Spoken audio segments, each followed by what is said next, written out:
Assalamualaikum warahmatullahi wabarakatuh. A'udzubillahi minasyaitonirrajim. Bismillahirrahmanirrahim. Alhamdulillahi rabbil alamin.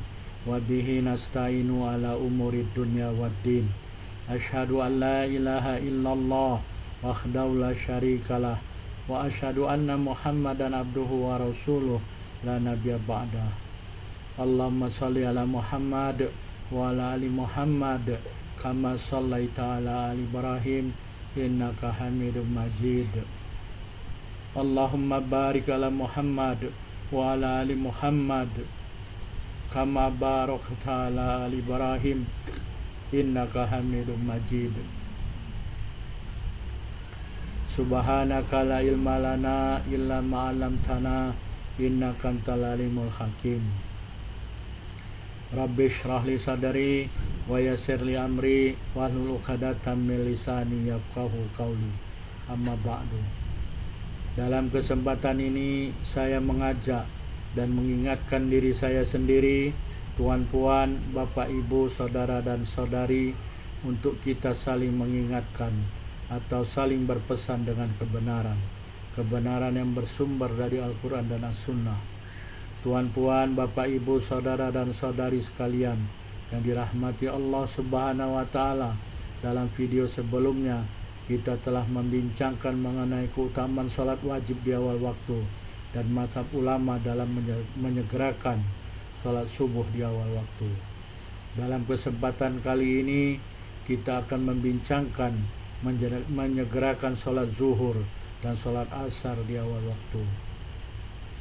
Imam An-Nawawi dalam kitabnya Al-Majmu' mengatakan, adapun sholat zuhur pada waktu selain keadaan yang sangat panas, maka mazhab Asy-Syafi'i berpendapat menyegerakan sholat zuhur di awal waktu adalah lebih utama.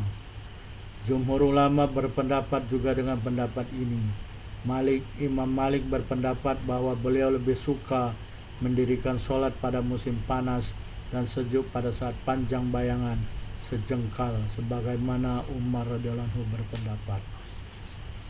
Ada beberapa dalil hadis bagi mazhab Asy-Syafi'i untuk melakukan sholat zuhur dengan segera di awal waktu.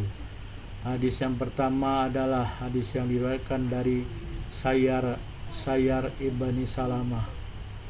Beliau mengatakan, dakhaltu ana wa abi ala abi Barzah al-Aslami.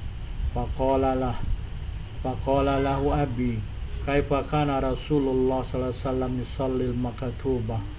Faqala kana yusallil hajir allati tad'una hal ula khina tadakhadu syams. Hadis riwayat Al-Bukhari nomor 547. Maksudnya, aku dan bapakku datang kepada Abu Barzah al-Aslami, lalu bapakku bertanya kepada beliau, bagaimana ada Rasulullah SAW mendirikan sholat wajib? Lalu beliau menjawab, adalah baginda Rasulullah melakukan sholat zuhur yang kamu memanggil untuk sholat zuhur yang pertama. Maknanya Rasulullah sholat di awal waktu setelah matahari tergelincir. Jadi berdasarkan hadis ini, Abu Barzah mengatakan Rasulullah SAW melakukan sholat zuhur pada awal waktu, yaitu ketika adzan memanggil orang-orang untuk sholat dan menandakan adzan itu masuk waktu sholat zuhur, yaitu ketika matahari telah tergelincir. Dalam riwayat Muslim, lafaz hadisnya adalah wa kana yusalli zuhra hina tazulu syams. Hadis Muslim nomor 647. Maksudnya adalah Rasulullah SAW mendirikan sholat zuhur ketika matahari telah tergelincir, yaitu pada awal waktu. Awal waktu zuhur masuk dengan matahari tergelincir. Hadis yang kedua adalah hadis yang diriwayatkan dari Jabir bin Samurah radhiyallahu anhu. Beliau mengatakan, kana Bilal yu'adzinu idza dakhadat fala yuqimu hatta yakhrujan nabiyyu sallallahu alaihi wasallam. Fa idza kharaja aqama sholata khina yarah. Hadis Muslim nomor 606.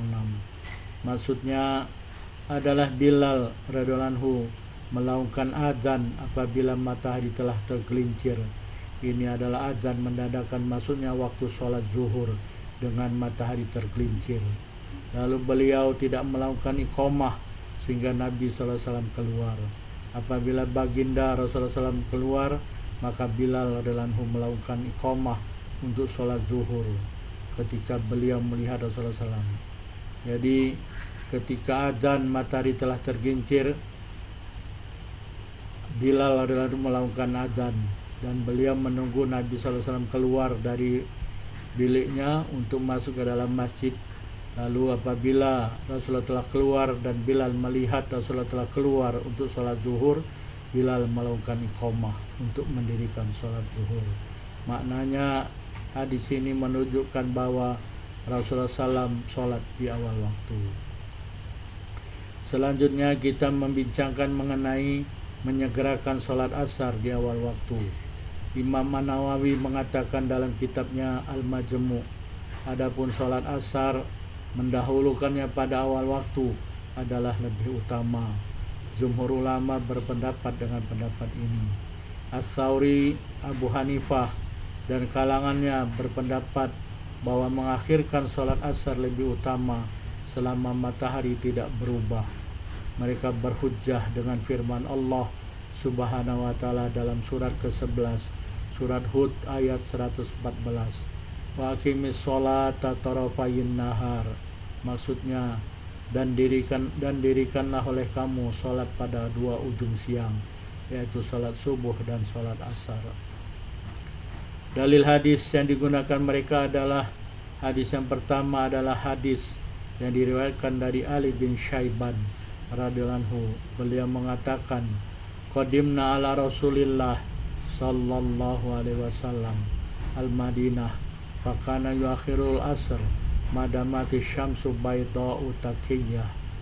Hadis surat Abu Dawud nomor 408. Hadis ini adalah dhaif. Maksudnya kami datang kepada Rasulullah SAW di Madinah. Baginda Adam mengakhirkan sholat asar selama matahari masih putih bersih. Imam An-Nawawi mengatakan hadis ini adalah batil dan tidak dikenal. Hadis yang kedua adalah hadis yang diriwayatkan dari Abdul Wahid bin Nafi' dari Ibnu Rafi' bin Khadij dari bapaknya. Beliau mengatakan, amara Rasulullah sallallahu alaihi wasallam bi ta'khiril asr. Hadis riwayat Ad-Daruqutni jilid 1 nomor 251. Maksudnya Rasulullah sallallahu alaihi wasallam telah memerintahkan untuk mengakhirkan sholat asar. Imam An-Nawawi mengatakan sesungguhnya hadis yang baru disebut ini adalah hadis dhaif. Ad-Daruqutni dan Al-Baihaqi telah meriwayatkannya dan kedua-duanya telah mendhaifkannya dan menjelaskan kedhaifannya. Ad-Daruqutni mengatakan bahwa Abdul Wahid adalah tidak kuat sanadnya. Al-Baihaqi telah menukil dari Al-Bukhari sesungguhnya beliau telah mendhaifkan hadis ini. Maknanya Imam Al-Bukhari telah mendhaifkan hadis ini. Abu Zur'ah Razi dan Abu Qasim Al-Alqai dan selain kedua-duanya juga telah mendhaifkannya. Kalangan ulama Asy-Syafi'i berdalil dengan surat kedua Al-Baqarah ayat 238, yaitu hafidhu ala sholawat. Maksudnya jagalah oleh kamu sekalian sholat 5 waktu. Penetapan dalil dengan ayat Al-Quran ini diperkuat dengan 2 ayat Al-Quran yang lain, yaitu surat ketiga Ali Imran ayat 133 dan surat kedua Al-Baqarah ayat 148. Perkara